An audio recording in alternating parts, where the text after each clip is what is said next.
Ladies and gentlemen, good evening and welcome back to our YouTube channel once again.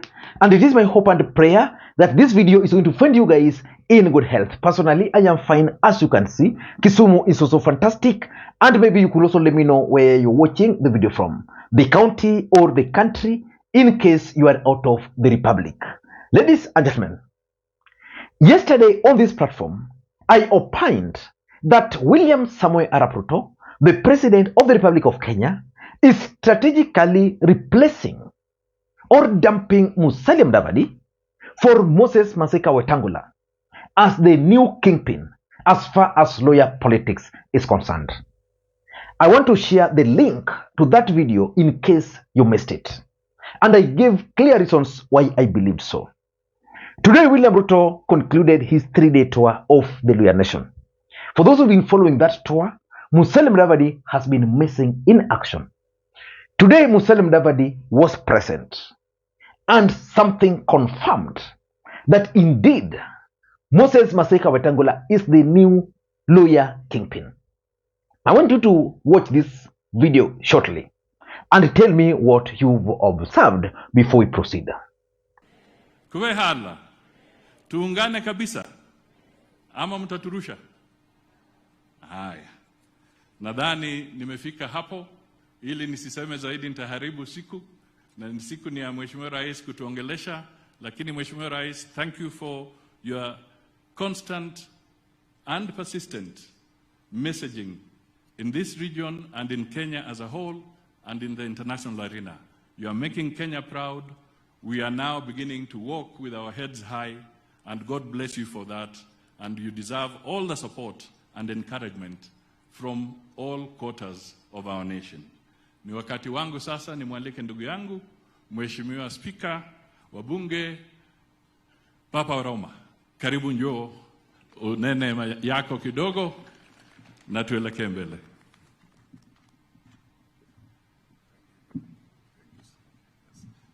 Asante sana ndugu yangu Wycliffe Musalia Mudavadi. Mheshimiwa Rais, waheshimiwa wabunge, waheshimiwa viongozi wa serikali, waheshimiwa MCS, waheshimiwa mabishop na maimamu, na waheshimiwa wananchi. Leo tuko hapa katika... Let me read what you've observed from that clip. I want to know whether you also understand politics. I'm giving you a few minutes. Just write what you've observed before we proceed. And just like I keep on telling you guys, in politics, nothing happens out of mere coincidence. Everything in politics is normally well planned, well scripted, and executed to achieve a specific political objective. Nothing in politics just happens out of mere coincidence. The truth of the matter is that if you watch that video and you paid close attention, you should have realized that for the first time, Musalia Mudavadi is the one who invited Moses Wetangula. And then Wetangula invited William Ruto to speak. It was not just designed like that. Protocol is very key in politics. And that's why, if you are keen, the way the arrangement was made, the way they were sitting, there was Ruto in the middle. To his left was Moses Wetangula. To his right was Musalia Mudavadi. In an ideal situation, one of the people there ought to have given space for the governor. So the governor, Fernandez Baraza, is the one who ought to have been on one side of the president. So it means which means there was high voltage politics being played. In an ordinary circumstance, what ought to have happened was that during speeches, the majority leader ought to have spoken on behalf of MPs.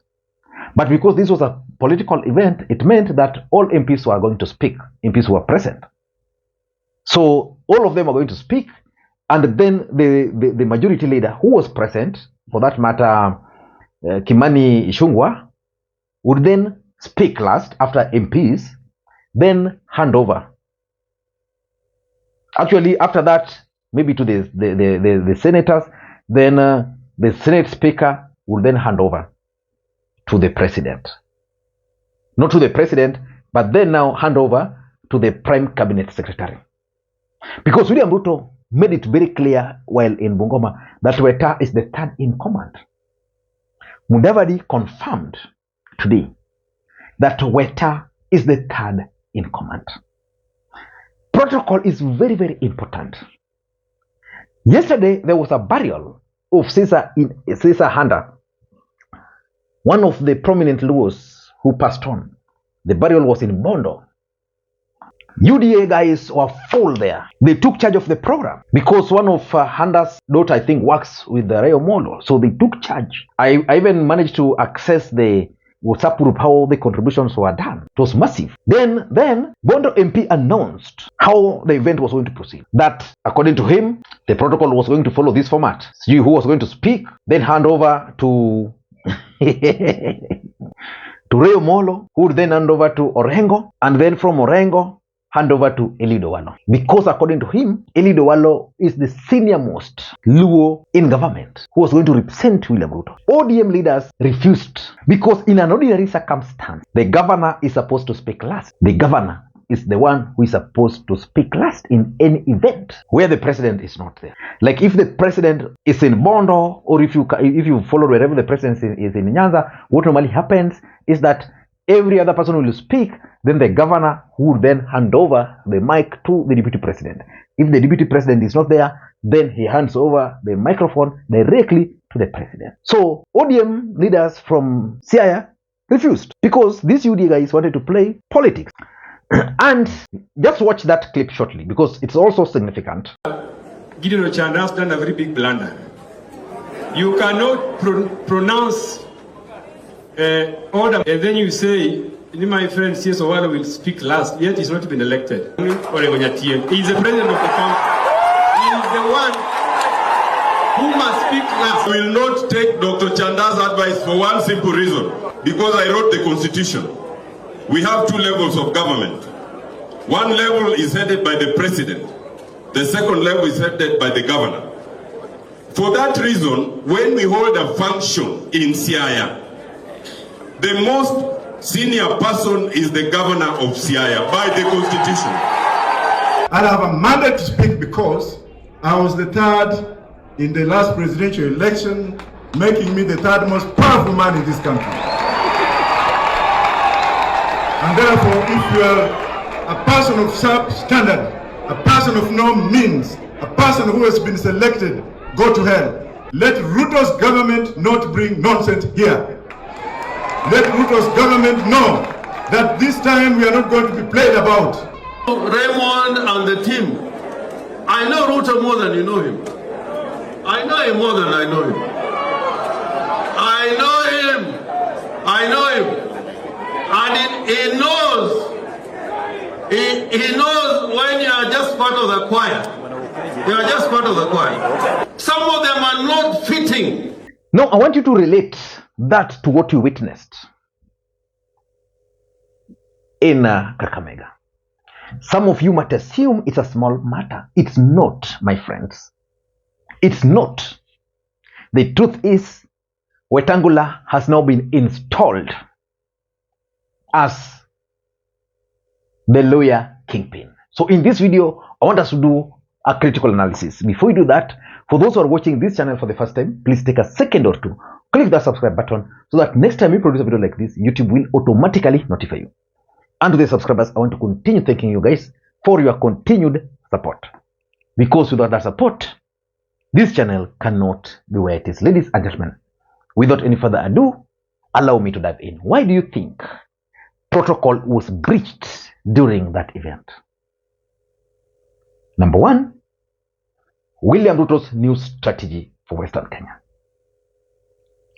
William Ruto has realized that his strategy for Western Kenya is not working. In fact, tomorrow I'll do a comprehensive analysis why personally I strongly believe that William Ruto's approach in Western Kenya is not going to bear any fruit. The truth is, UDA as a political party in Western Kenya is dead. It's dead.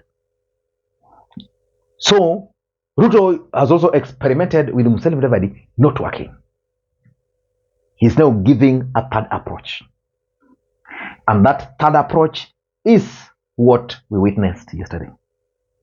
The installation of Moses Wetangula. And ladies and gentlemen, I want you to mark this, because I've been privileged after that video to even receive calls from Wetangula. Wetangula is going to embark on a series of political rallies in Western Kenya just to stamp his authority. So that's number two. Ruto is also keen on winning the heart of Wetangula. The reasons may be not yet known, but maybe he has realized that Weta is key. And at some point, Weta was not very happy, especially when Cleophas Malala started attacking them as village parties. He was not happy. And he refused to fold his party. You never know. Maybe William Ruto wants him now to fold his party, but strategically by winning his heart first, making him feel big, making him the third in command. So let us wait and see. Number three, and this is the truth. Ruto wants to win the Luhya nation, but he wants to use the MPs. All his strategies and attempts have always failed because he was relying on Mudavadi. But Mudavadi is keen on his position as the Prime Cabinet Secretary, the big position. He wants the MPs to go to him, not him coming for the MPs or coming to MPs. Weta managed to bring these MPs together. Maybe because he works with them in the National Assembly, so he can easily call them, "Hey, kuja kofisi, can you go and talk to this? Maybe because of that. So he believes that he can use Weta to rally MPs to his side. Remember what happened the other day in Kakamega, where he demolished the house of Rambi MP, and the MP was mad. Mudavadi did nothing. Maybe Weta intervened. And lastly, it could be about checkmate.